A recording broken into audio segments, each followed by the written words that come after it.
నమస్కారం, న్యూస్ విజన్కు స్వాగతం. ముందుగా వార్తల్లోని ముఖ్యాంశాలు.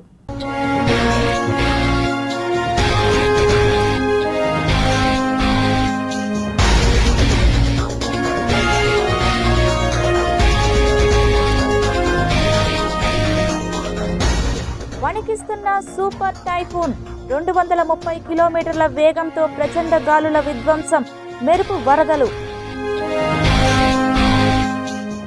డిసెంబర్లో సతీష్ ధావన్ స్పేస్ సెంటర్ షార్ నుంచి 2 ప్రయోగాలు. LV-M3 M6 PSLV C-62 rocket ప్రయోగం. కల్తీ నెయ్యి కేసులో సిట్ దూకుడు, విచారణకు హాజరైన టీటీడీ మాజీ ఈవో ధర్మారెడ్డి. పద్మావతి అమ్మవారి కార్తీక బ్రహ్మోత్సవాలకు ఏర్పాట్లను ముమ్మరం చేసిన టీటీడీ, స్వయంగా ఏర్పాట్లను పరిశీలించిన ఈవో అనిల్ కుమార్ సింఘాల్.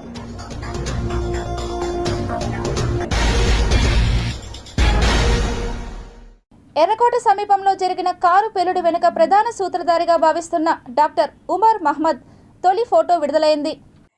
దేశ రాజధాని ఢిల్లీలో సోమవారం సాయంత్రం జరిగిన పేలుడు ఘటనలో 8 మంది ప్రాణాలు కోల్పోయారు, 20 మందికి పైగా గాయపడ్డారు. క్షతగాత్రులను సమీపంలోని LJNP ఆసుపత్రికి తరలించారు. ఈ ఘటనపై పోలీసులు విచారణ చేపడుతున్నారు. అన్ని కోణాలలో దర్యాప్తు చేస్తున్నారు. ఎర్రకోట మెట్రో స్టేషన్ సమీపంలో జరిగిన కారు పేలుడు ఘటన హుండాయ్ i20 కారు వల్ల జరిగినట్లుగా గుర్తించారు. ఆ సమయంలో కారులో 3 ఉన్నట్లు పోలీసులు తెలిపారు. అధికారులు తెలిపిన వివరాల ప్రకారం పేలుడు పదార్థంలో అమ్మోనియం నైట్రేట్, ఫ్యూయల్ ఆయిల్, ఇంధన నూనె మరియు ఇతర పేలుడు పదార్థాలు మిశ్రమంగా ఉన్నాయి.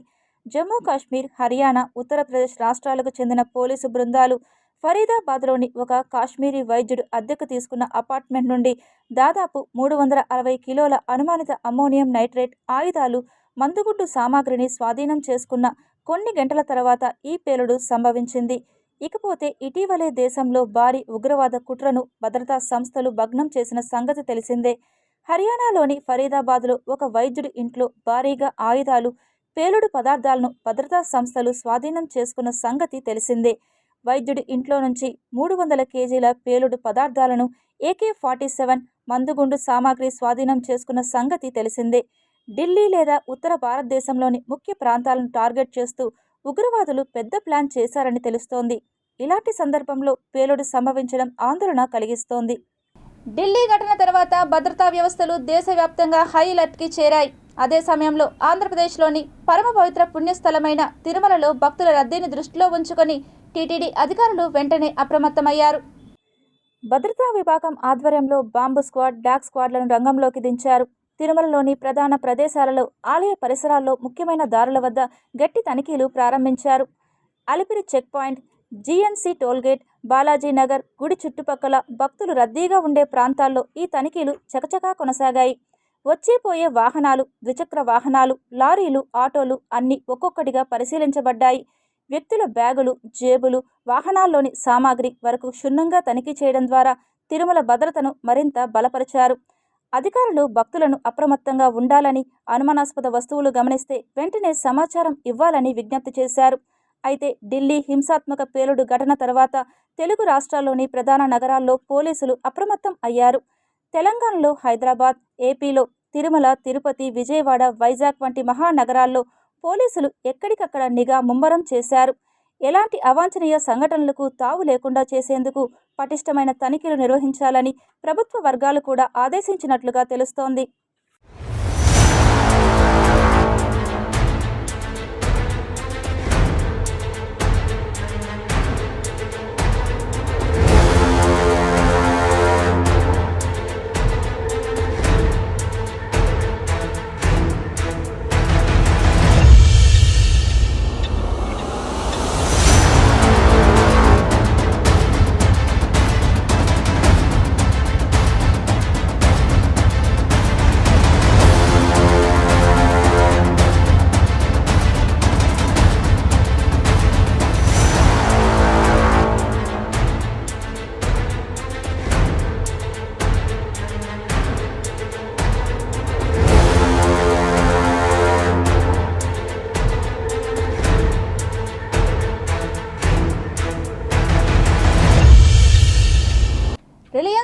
ఇండస్ట్రీస్ చైర్మన్ ముఖేష్ అంబానీ తిరుమలలో అత్యాధునిక వంటగదిని ఏర్పాటు చేస్తున్నట్లు ప్రకటించారు. నిత్యం లక్షలాది మంది భక్తులు దర్శించుకునే తిరుమల వెంకటేశ్వర స్వామిని ప్రముఖ పారిశ్రామికవేత్త రిలయన్స్ ఇండస్ట్రీస్ అధినేత ముఖేష్ అంబానీ దర్శించుకున్నారు. దర్శించుకోవడమే కాదు, కొండపైకి వచ్చే కోట్లాది మంది భక్తుల ఉచిత అన్నప్రసాద వితరణకు భారీ విరాళాన్ని ప్రకటించారు. ఆదివారం వేకువజామున సుప్రభాత సేవ అనంతరం ముఖేష్ అంబానీ తిరుమల శ్రీవారిని దర్శించుకున్నారు. ఈ సందర్భంగా తిరుమలలో నిత్యం 2 లక్షల మందికి అన్నప్రసాదాలు తయారు చేసేందుకు వీలుగా అత్యాధునిక సౌకర్యాలతో కూడిన కొత్త శాటిలైట్ కిచెన్ వంటశాల నిర్మాణానికి 100 కోట్లు విరాళంగా ప్రకటించారు. తిరుమలకు ఇప్పటి వరకు భక్తులు అనేక రూపాల్లో విరాళాలు, కానుకలు సమర్పించారు. కానీ ఈ మధ్య కాలంలో రికార్డు స్థాయిలో ఇంత పెద్ద మొత్తంలో భారీ విరాళాన్ని ఇచ్చింది మాత్రం ముఖేష్ అంబానీనే కావడం మరో విశేషం. టీటీడీ చేస్తున్న నిత్య అన్నదాన పథకం మరింత పవిత్రంగా లక్షలాది మందికి అందించాలనే ఆకాంక్షతో ఈ 100 కోట్ల విరాళాన్ని ప్రకటించారు ముఖేష్ అంబానీ. తిరుమలతో పాటు ఒక్కరోజే 3 ప్రముఖ ఆలయాలను సందర్శించి ప్రజాసేవ కార్యక్రమాల కోసం భారీ విరాళాలు ప్రకటించారు. తిరుమల, కేరళలోని గురువాయూర్, రాజస్థాన్లోని నాథ్ద్వారా ఆలయాలకు ఆయన 165 కోట్లకు పైగా విరాళాలను ప్రకటించి వార్తల్లో నిలిచారు దిగ్గజ వ్యాపారవేత్త. ఈ కొత్త వంటశాలను అన్నప్రసాదం ట్రస్టుకు అంకితం చేస్తున్నామని, ఆంధ్రప్రదేశ్ ప్రభుత్వ సహకారంతో ఈ పవిత్ర కార్యక్రమంలో భాగస్వాములు కావడం తమకు లభించిన మహాభాగ్యమని రిలయన్స్ సంస్థ ఒక ప్రకటనలో పేర్కొంది. అనంతరం ఆయన రాజస్థాన్లోని నాథ్ద్వారా ఆలయాన్ని సందర్శించారు. అక్కడ భక్తుల సౌకర్యార్థం యాత్రికుల సముదాయాన్ని నిర్మించనున్నట్లు తెలిపారు. రానున్న 3 ఏళ్లలో పూర్తి కానున్న ఈ ప్రాజెక్టు కోసం 50 కోట్లకు పైగా ఖర్చు చేయనున్నట్లు ప్రకటించారు. ఇందులో భాగంగా తొలి విడతగా 15 కోట్లను విరాళంగా అందజేశారు. అలాగే కేరళలోని గురువాయూర్ శ్రీకృష్ణ ఆలయంలో ప్రత్యేక పూజలు నిర్వహించారు. అక్కడ దేవస్థానం ఆధ్వర్యంలో నిర్మిస్తున్న మల్టీ స్పెషాలిటీ ఆసుపత్రి నిర్మాణానికి తన వంతు సహాయం ప్రకటించారు. ఒకే రోజు 3 ఆలయాల్లో అన్నదానం, వసతి, వైద్యం వంటి సేవా కార్యక్రమాలకు అంబానీ భారీగా విరాళాలు ఇవ్వడం పట్ల పలువురు హర్షం వ్యక్తం చేస్తున్నారు.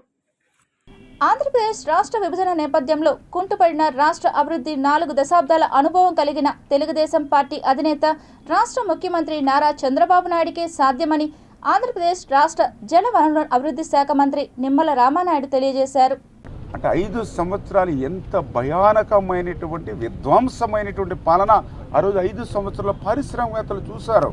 ఎందుకంటే ఒక లూలు కంపెనీ కానీ, ఒక అమర్ రాజా కంపెనీ కానీ, ఒక కియో ఎక్స్టెన్షన్ కానీ, ఒక ఫ్లాంకిన్ టెంపుల్టన్ కానీ, ఆఖరికి కడ్రాయర్ల జాకీ కంపెనీ కూడా సైతం దగ్గర 500 కంపెనీలు ఆ రోజు జగన్మోహన్ రెడ్డి దెబ్బకు ఈ రాష్ట్రం వదిలి పారిపోయినటువంటి పరిస్థితుల్లో మళ్ళీ వేళ యువత అంతా కూడా మరి నిర్వీర్యం అయిపోయి గత 5 సంవత్సరాల పాలనతో ఎటువంటి ఉద్యోగ ఉపాధి అవకాశాలు లేక డ్రగ్స్ బారిన పడి, గంజాయి బారిన పడి ఆంధ్రప్రదేశ్లో ఒక డ్రగ్ ఆంధ్రప్రదేశ్గా, ఒక గంజా ఆంధ్రప్రదేశ్గా గత 5 సంవత్సరాల పాలనలో యువత అంతా నిర్వీర్యమైనటువంటి దశలో మళ్ళీ ఈరోజు చంద్రబాబు నాయుడు గారు ఈ 16 నెలల కాలంలోనే మరి ఏదైతే అంతర్జాతీయంగా కానీ, దేశీయంగా కానీ అనేక మంది సంస్థలతోటి, పారిశ్రామికతలతోటి మాట్లాడి మరి ఈ యొక్క 16 నెలల కాలంలోనే 11 లక్షల కోట్ల పెట్టుబడి ఈవేళ పారిశ్రామిక రాష్ట్రానికి తీసుకొచ్చారని అంటే, ఈ పెట్టుబడుల ద్వారా ఇప్పటికే 9,50,000 మందికి ఉద్యోగ అవకాశాలు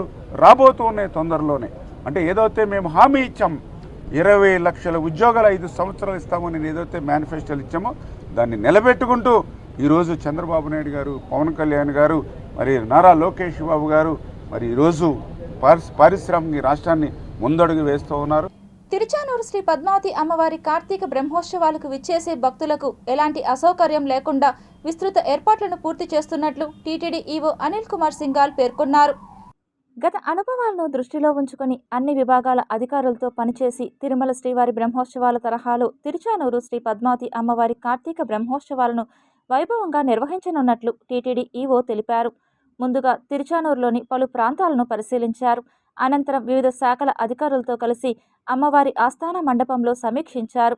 ఈ సమీక్షా సమావేశంలో తిరుపతి జిల్లా కలెక్టర్ వెంకటేశ్వర్, జిల్లా SP Subbarayudu, JEO Veerabrahmam, TTD ముఖ్య భద్రతా అధికారి మురళీకృష్ణ, వివిధ శాఖల అధికారులు పాల్గొన్నారు. పద్మావతి అమ్మవారు కార్తీక బ్రహ్మోత్సవాలు ఏదైతే 17వ తేదీ నుంచి 25వ తేదీ వరకు నిర్వహిస్తూ ఉన్నాం.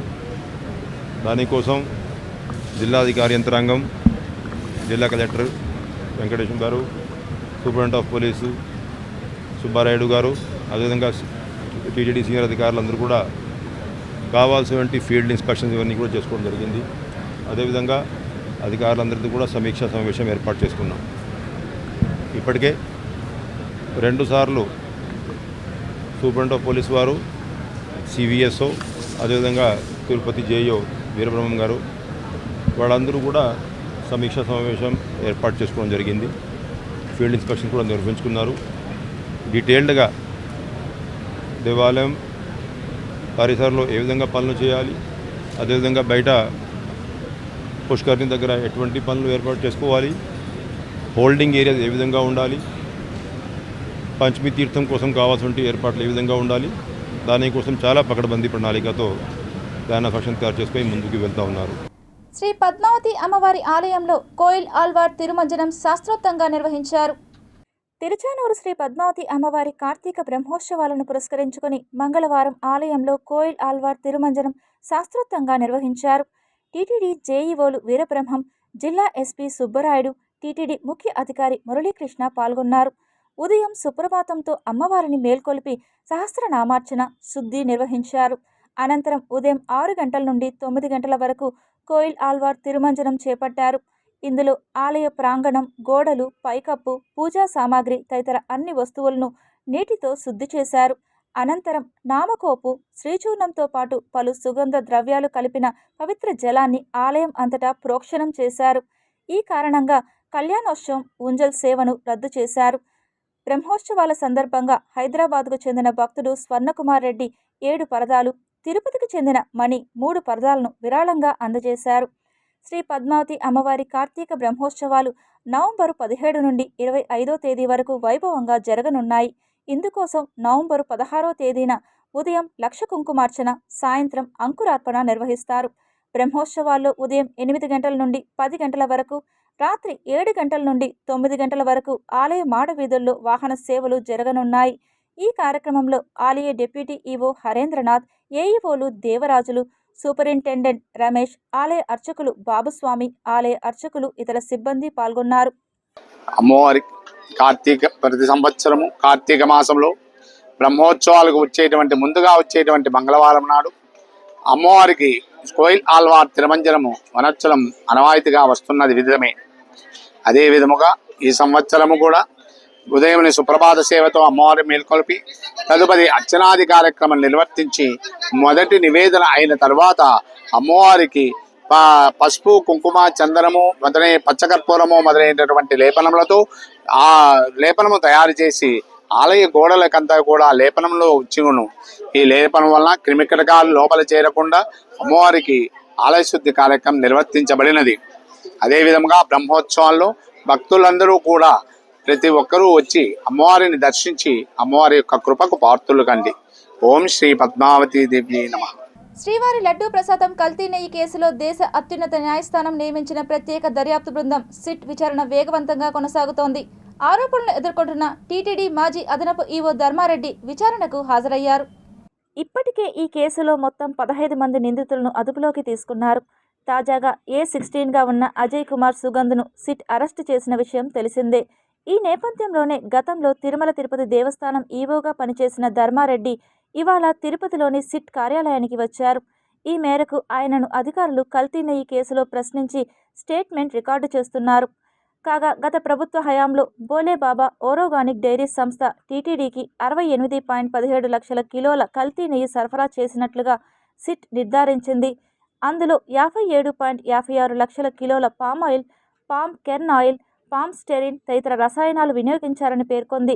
గుజరాత్ రాష్ట్రం ఆనంద్లోని ఎన్డీడీబీ కాఫ్ నెయ్యిని మరోసారి పరీక్షించి ఇదే ఏడాది మార్చి 27న కల్తీని ధృవీకరించిందని సిట్ వెల్లడించింది. మొత్తం కల్తీ నెయ్యిలో 137.22 కోట్ల విలువైన 37.38 లక్షల కిలోల నెయ్యిని తిరుపతి జిల్లా పునపాకలోని శ్రీ వైష్ణవి డైరీ ద్వారా బోలేబాబా కంపెనీ తిరుమలకు సరఫరా చేసింది. నిత్యం వేలాది భక్తులతో రద్దీగా ఉండే శ్రీనివాసం వసతి సముదాయం భవనం వద్ద ట్రాఫిక్కు అంతరాయం ఏర్పడుతుండడంతో అటు భక్తులు, వాహనదారులు తీవ్ర అసౌకర్యానికి గురవుతున్నారు. అఖిలాండకోటి బ్రహ్మాండ నాయకుడు అయినటువంటి శ్రీ శ్రీనివాసుని దర్శనార్థం రోజు వేల సంఖ్యలో భక్తులు తిరుపతి మహానగరానికి చేరుకుంటుంటారు. ఇలా వేలాదిగా చేరుకున్న భక్తుల సౌకర్యార్థం బస చేసేందుకు నిర్మించిన శ్రీనివాసం మాధవం వద్ద భక్తుల తాకిడి ఎప్పుడు అధికంగానే ఉంటుందని చెప్పాలి. దీనికి తోడు శ్రీవారి దర్శనానికి టోకెన్లు జారీ చేసే కౌంటర్లు ఇక్కడ ఏర్పాటు చేయడంతో నిత్యం వేలాది మంది భక్తులు శ్రీనివాసం వసతి సముదాయానికి చేరుకొని గంటల సమయం నిరీక్షించి దర్శన టోకెన్లను పొందుతూ ఉంటారు. అటువంటి భక్తులు నిత్యం శ్రీనివాసం ద్వారం వద్ద ట్రాఫిక్ సమస్యతో తీవ్ర ఇబ్బందులకు గురవుతున్నారు. ముఖ్యంగా శ్రీనివాసం ప్రధాన ద్వారం వద్ద ఏర్పాటు చేసిన ఆటో స్టాండ్లు, తోపుడు బండ్లు దీనికి ప్రధాన కారణం అవుతున్నాయి. దీనిని దృష్టిలో ఉంచుకొని శ్రీనివాసం ద్వారం వద్ద గల ఆటో స్టాండ్ల నిర్వహణ క్రమబద్ధంగా భక్తులకు ఎటువంటి అసౌకర్యం కలిగించకుండా నిర్వహించే విధంగా తగు చర్యలు చేపట్టాల్సిన బాధ్యత స్టాండు నిర్వాహకులతో పాటు సంబంధిత ట్రాఫిక్ పోలీస్ అధికారులకు సైతం ఆవశ్యకం. అలాగే శ్రీనివాసం ప్రధాన ద్వారం మొదలుకొని ఆర్టీసీ బస్టాండ్ వరకు ఉన్న తోపుడు బండ్లు, టిఫిన్ అంగళ్లను క్రమబద్ధీకరించి ఇష్టానుసారంగా రోడ్ల వెంబడి కుర్చీలను వేసి వ్యాపారాలు సాగించకుండా బ్యారికేడ్లను ఏర్పాటు చేసి అటు యాత్రికులకు, వాహనదారులకు ఇబ్బంది లేకుండా చర్యలు చేపట్టాలని పలువురు అభిప్రాయపడుతున్నారు. నిత్యం శ్రీనివాసం వసతి సముదాయంలో విధి నిర్వహణలో విధులు నిర్వర్తించే సిబ్బంది సైతం ఇది తమ పరిధి కాదు అని అనుకోకుండా వసతి సముదాయం వెలుపల కూడా ట్రాఫిక్ క్రమబద్ధీకరణలో తమ వంతు కర్తవ్యం నిర్వర్తించాలని ఆటో స్టాండ్ నిర్వాహకులు సైతం తమ స్టాండుకు ప్రతినిధిగా నిత్యం ఒక వ్యక్తిని నియమించి అటు ట్రాఫిక్కు, శ్రీవారి దర్శనార్థం వచ్చే భక్తులకు ఎటువంటి అసౌకర్యం కలగకుండా చేయాలని పలువురు సామాజిక వ్యక్తులు అభిప్రాయపడుతున్నారు. 2 వీలర్, 10 వీలర్, ఎనీ వీలర్ వచ్చిందంటే కరెక్ట్గా టిప్ ఆఫ్ ద పాయింట్లో వచ్చి తగులుతుందన్నమాట. అక్కడే జనాలు పాస్ కావాల్సినటువంటి అవసరం ఉంది. అండ్ అక్కడ ట్రాఫిక్ రెస్ట్రిక్షన్స్ ఏమీ లేదు. అట్లా దాన్ని నెక్స్ట్ పాయింట్లోనే టూరిస్ట్ వెహికల్స్ అవన్నీ లైన్ నెంబడి పార్క్ చేసి ఉంటారు. ఆ వెహికల్స్ మూవ్ కావు. అట్ ద సేమ్ టైం దాన్ని ఆనుకునే ఫుడ్ స్టాల్స్ వాళ్ళు ఏమంటే రోడ్డు ఫుల్గా వాళ్ళదే అన్నట్టుగా అక్కడే చైర్స్ అవన్నీ అకామిడేట్ చేసేసి దారిన పోయే వాళ్ళని, వచ్చే వాళ్ళందరినీ లాగి అక్కడ కూర్చోబెడుతున్నారు. ఇది చాలా ఇబ్బందికరమైనటువంటి సిచ్యువేషన్ ప్రతి వాళ్ళకి. అట్లా లోకలైట్స్ ఇబ్బంది పడుతున్నారు. ప్రయాణికులు వివిధ రకాలైన భాషల్లో వచ్చే వాళ్ళు ఉంటారు. వీళ్ళకు భాష రాకుండా పోవడం వల్ల వాళ్ళని పిలవడమే ఒక ఎబ్బెట్టుగా, ఒక అసహ్యమైన లాంగ్వేజ్లో వాళ్ళను పిలుస్తున్నారు. అది అమర్యాదపూర్వకంగా ఉంది. దేశ రాజధాని ఢిల్లీలో నిన్న కారు బాంబు పేలుడు సంఘటనలో అమాయకుల ప్రాణాలను బలి తీసుకున్న ఉగ్రవాదుల పిరికిపందే చర్యలను యావత్ భారతావని ముక్త కంఠంతో ఖండిస్తూ మానవ మృగాలను కఠినంగా శిక్షించాలని భారతీయ జనతా పార్టీ నాయకులు నవీన్ కుమార్ రెడ్డి డిమాండ్ చేశారు. ఈరోజు కేంద్ర ప్రభుత్వము దేశమంతా కూడా రెడ్ అలర్ట్ ప్రకటించింది. అందులో భాగంగా పవిత్ర పుణ్యక్షేత్రమైనటువంటి తిరుమల శ్రీవారి దర్శనానికి వచ్చే సుదూర ప్రాంతాల నుంచి వచ్చే అన్ని వాహనాలను కూడా ఈరోజు పోలీసు బలగాలు క్షుణ్ణంగా తనిఖీలు చేయాలి. రైల్వే స్టేషన్లో నిఘా పెంచాలి. అదేవిధంగా విమానాశ్రయాల్లో, రోడ్డు మార్గాల్లో వచ్చే వాహనాలన్నింటినీ కూడా 24/7 నాకాబందీ ఏర్పాటు చేసి అన్ని వాహనాలు క్షుణ్ణంగా పరిశీలించిన తర్వాతే తిరుమల కొండకు అనుమతించేలా చర్యలు చేపట్టాలి. అదేవిధంగా ఘాట్ రోడ్డు ఏదైతే నడకదారులు ఉన్నాయో అక్కడ కూడా అదనపు పోలీసు బలగాలని, బాంబు స్క్వాడు, డాగ్ స్క్వాడు ఇవన్నిటిని కూడా ఘాట్ రోడ్లలో కూడా నిరంతరం తనిఖీలు చేసి కూంబింగ్ జరిపి ఎక్కడ కూడా ఎటువంటి అవాంఛనీయ సంఘటనలు జరగకుండా పోలీసు అధికార యంత్రాంగం అప్రమత్తంగా ఉండాలని చెప్పి నేను విజ్ఞప్తి చేస్తున్నా. తిరుపతి ఎస్వి యూనివర్సిటీలో యాంటీ ర్యాగింగ్ అవేర్నెస్ ప్రోగ్రాంను నిర్వహించారు. విద్యా సంస్థలలో ర్యాగింగ్కు పాల్పడితే కఠిన శిక్షలు ఉంటాయని వక్తలు, అధికారులు హెచ్చరించారు. ఎస్వి యూనివర్సిటీ శ్రీనివాస ఆడిటోరియంలో నిర్వహించిన ర్యాగింగ్ వ్యతిరేక అవగాహన కార్యక్రమానికి తిరుపతి జిల్లా SP Subbarayudu, SV university vice chancellor Narsingarao, SVU registrar Bhupathi Naidu తదితరులు విచ్చేశారు. ఈ కార్యక్రమానికి ఎస్వి యూనివర్సిటీలో విద్యను అభ్యసించే అన్ని కోర్సుల విద్యార్థులు హాజరయ్యారు. అనేది దాని గురించి ఆలోచించండి, లేదా మీరు గైడ్ చేయండి జూనియర్స్కి. ఇంకా మాకు కావాలని, మంచి చదువు కావాలని కోరుకోండి తప్ప ఈ రాజకీయాలు, యూనియన్స్ ఇవన్నీ నేను వదిలేయమని కోరుకుంటున్నాను. లేదు, ఇటీవల జరిగిన సంఘటనలు చాలా దురదృష్టకరం.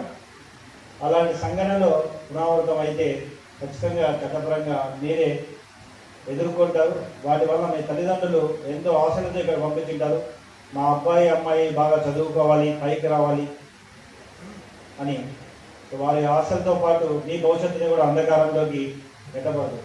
తెలుగు అధ్యయన శాఖ శ్రీ పద్మావతి మహిళా విశ్వవిద్యాలయం ఆచార్య తూమాటి దొనప్ప శత జయంతి ఉత్సవ కమిటీ సంయుక్త సహకారంతో ఆచార్య తూమాటి దొనప్ప రచనలు అద్వితీయత అనే సదస్సును నిర్వహించారు. శ్రీ పద్మావతి మహిళా యూనివర్సిటీలోని సెనెట్ హాల్లో జరిగిన ఈ సదస్సులో తెలుగు అధ్యయన శాఖ విభాగాధిపతి కొలకలూరి మధుజ్యోతి మాట్లాడుతూ తూమాటి దొనప్ప రచనలలో ప్రశంసింపదగ్గ రచన వైకృత పదభాష స్వరూపం అని, అందులో అలంకారిక తీరు విశేషమని తెలిపారు. హరికథ సార సంగ్రహం అనే పుస్తక రచనను గురించి మాట్లాడుతూ దాదాపు 1200-1300 మంది హరికథలను విశ్లేషించారని, వాటిని సేకరించడం అనితర సాధ్యమని కొనియాడారు. తూమాటి దొనప్ప శ్రమ, పరిశ్రమ, పాండిత్యం కొనియాడదగ్గవని అన్నారు.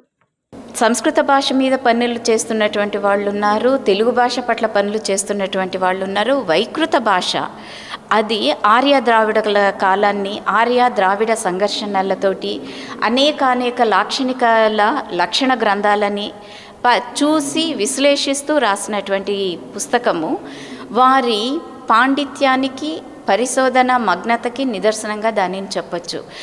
జానపదుల మీద మాట్లాడిన విసురాతి పాటలు, కలుపు పాటలు ఇలాంటివి ఎన్నో చెప్పారు. పొలం పనులు తెలిసిన వాళ్ళక కలుపు గురించి ఎంత తెలియచ్చో దాన్ని చూస్తే తెలుస్తుంది.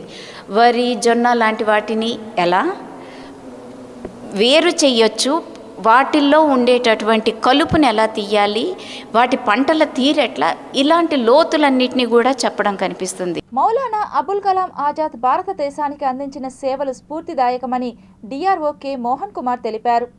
మంగళవారం అబుల్ కలాం ఆజాద్ 138వ జయంతోత్సవం సందర్భంగా జిల్లా కలెక్టర్ చిత్తూరు ఆదేశాల మేరకు మైనార్టీల సంక్షేమ శాఖ ఆధ్వర్యంలో జిల్లా సచివాలయంలోని సమావేశ మందిరంలో భారతరత్న జనాబ్ మౌలానా అబుల్ కలాం ఆజాద్ జయంతి సందర్భంగా మైనార్టీ సంక్షేమ దినోత్సవం, జాతీయ విద్యా దినోత్సవాన్ని నిర్వహించారు. ఈ సందర్భంగా డిఆర్ఓ కె మోహన్ కుమార్ మీడియాతో మాట్లాడుతూ భారత జాతీయోద్యమంలో ప్రముఖ పాత్ర వహించిన మౌలానా అబుల్ కలాం ఆజాద్ 1888 నవంబర్ 11న మక్కాలో జన్మించారని, ఆయన చిన్నప్పుడే అరబిక్, పర్షియన్, టర్కిష్, ఉర్దూ భాషలలో ఆజాద్ మంచి పాండిత్యం సంపాదించారన్నారు. ఆయన తన 12వ ఏట నైరంగ్-ఏ-ఆలం పత్రికను వెలువరించారని, ఆయన 13వ ఏట అద్భుత సాహిత్య విమర్శను సృజించి విద్యాగని, సలక్షణ శోభితుడు, మహాకవి, సాటిలేని విద్వాంసుడుగా ప్రశంసలు అందుకున్నారని వెల్లడించారు. 1920 జనవరిలో మహాత్మా గాంధీని కలుసుకున్నాక తన విప్లవ బాటను వీడి అహింసా మార్గం చేపట్టారని పేర్కొన్నారు. ఈ కార్యక్రమంలో జిల్లా మైనార్టీ నాయకులు S Rahiman Bhai, BC committee member Zakir, Miyan, minority సంక్షేమ శాఖ సిబ్బంది, మైనార్టీ విద్యార్థులు తదితరులు పాల్గొన్నారు. ఈరోజు దేశానికి మొత్తము ఎల్కేజీ, యూకేజీ నుంచి పీజీ వరకు విద్యా సంస్థలు ఏమన్నా చేపట్టాలి అంటే నేషనల్ ఇన్స్టిట్యూట్ ఆఫ్ ఎడ్యుకేషన్ ద్వారానే చేపట్టాలి. ఆ సంస్థను ఏర్పాటు చేసింది కూడా వేరే. సో ఈ విధంగా చెప్పుకుంటూ పోతే 11 సంవత్సరాలు ఎడ్యుకేషన్ మినిస్టర్గా ఉన్నటువంటి వీరు అనేక సంస్థలను మార్గదర్శనం, దేశం యొక్క విద్యాభివృద్ధి సంస్థలను చేపట్టారు. పేదలకు న్యాయం చేయడమే కూటమి ప్రభుత్వ ధ్యేయమని ఎమ్మెల్యే బొజ్జల వెంకట సుధీర్ రెడ్డి అన్నారు. రేణిగుంట రైల్వే ఫ్లైఓవర్ నిర్మాణంలో భాగంగా ఇళ్లను కోల్పోయిన 51 పేద కుటుంబాలకు ప్రభుత్వం ఇళ్ల పట్టాలను సిబిఐడి సమీపంలో మంజూరు చేసింది. పట్టాలను లబ్ధిదారులకు మంగళవారం స్థానిక ఎమ్మెల్యే బొజ్జల వెంకట సుధీర్ రెడ్డి చేతుల మీదుగా పంపిణీ చేశారు. ఈ సందర్భంగా ఆయన మాట్లాడుతూ కూటమి ప్రభుత్వం ఇచ్చిన హామీని నిలబెట్టుకున్నామని, మౌలిక వస్తువుల ఏర్పాటుకు నూతనంగా ఇళ్లు కేటాయించడంలో రోడ్లు, నీరు, విద్యుత్, డ్రైనేజ్ వంటి మౌలిక వ్యవస్థలను వెంటనే ఏర్పాటు చేయాలని అధికారులను ఆదేశించామని తెలిపారు. ఈ కార్యక్రమంలో టీడీపీ మండల అధ్యక్షులు మునిచంద్రారెడ్డి, పట్టణ అధ్యక్షులు మెహబూబ్ బాషా, సీనియర్ నాయకులు సుబ్రహ్మణ్యం రెడ్డి, మునుస్వామి నాయుడు, భాస్కర్ యాదవ్, సూరిరాయల్ తదితరులు పాల్గొన్నారు. దగ్గర 51 మందికి 3 సెంట్ల లెక్కన ప్రతి పేదవాడికి ప్లాట్లు ఇచ్చాం. 3 సెంట్లు పెట్టి అంగన్వాడీ స్కూల్ ప్రెమిసెస్ వదిలాం. దగ్గర 20 సెంట్లతోని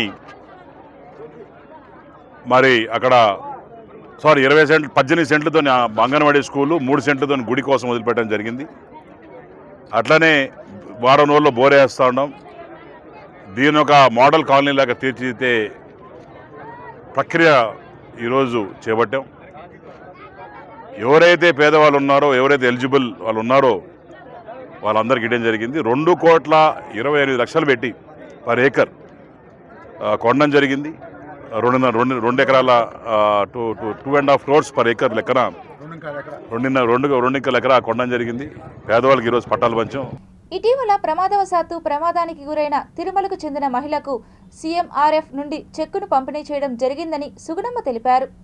తిరుపతి టీడీపీ నియోజకవర్గ ఇన్ఛార్జ్ సుగుణమ్మ నివాసంలో తిరుమలలో నివాసం ఉంటున్న మహిళకు సీఎంఆర్ఎఫ్ నుండి చెక్కును తెలుగుదేశం పార్టీ నాయకుల ఆధ్వర్యంలో అందజేశారు.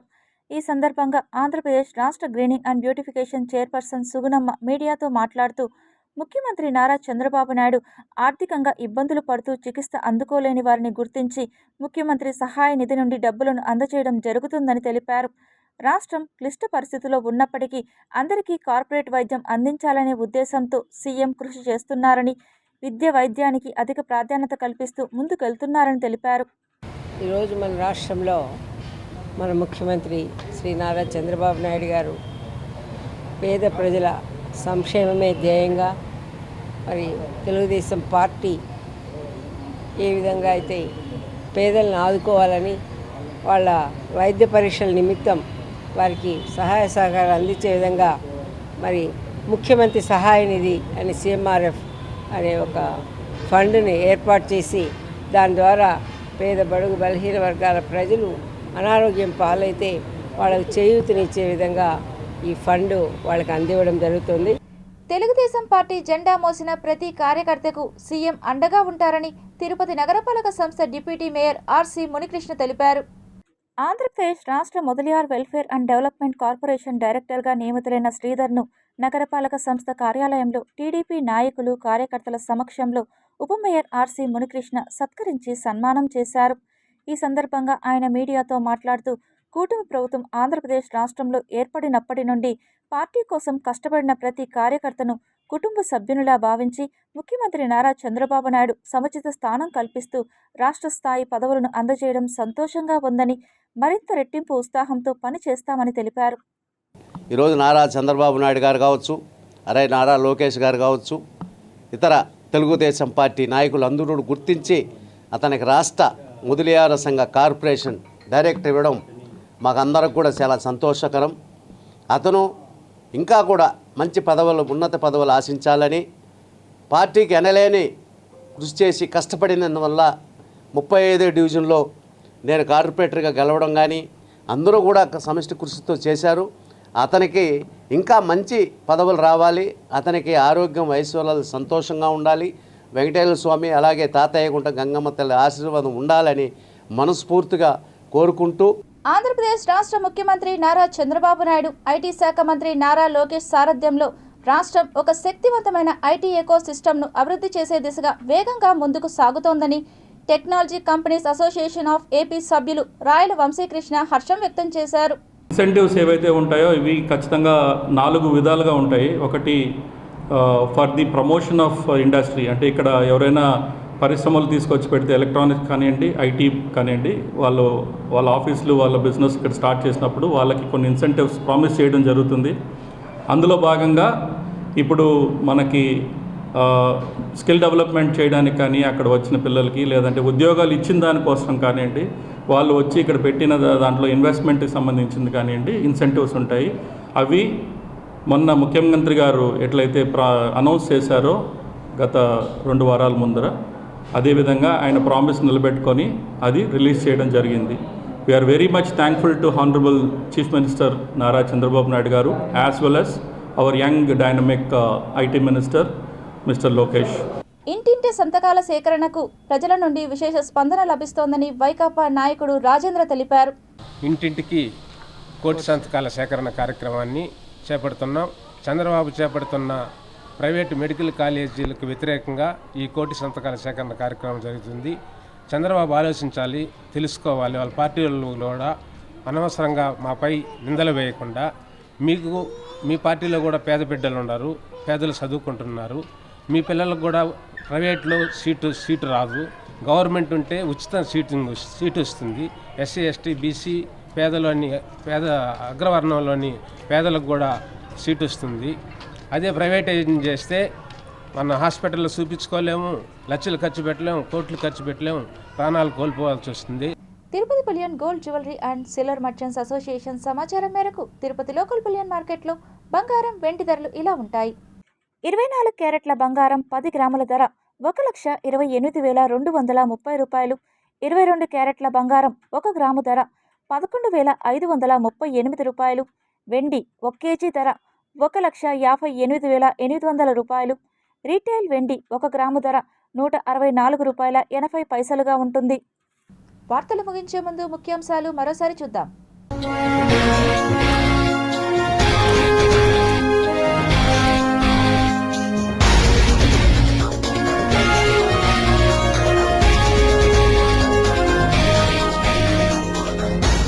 వణికిస్తున్న సూపర్ టైఫూన్ 230 కిలోమీటర్ల వేగంతో ప్రచండ గాలుల విధ్వంసం, మెరుపు వరదలు. డిసెంబర్లో సతీష్ ధావన్ స్పేస్ సెంటర్ షార్ నుంచి 2 ప్రయోగాలు. LV-M3M6 PSLV-C62 రాకెట్ ప్రయోగం. కల్తీ నెయ్యి కేసులో సిట్ దూకుడు, విచారణకు హాజరైన టీటీడీ మాజీ ఈవో ధర్మారెడ్డి. పద్మావతి అమ్మవారి కార్తీక బ్రహ్మోత్సవాలకు ఏర్పాట్లను ముమ్మరం చేసిన టీటీడీ, స్వయంగా ఏర్పాట్లను పరిశీలించిన ఈవో అనిల్ కుమార్ సింఘాల్.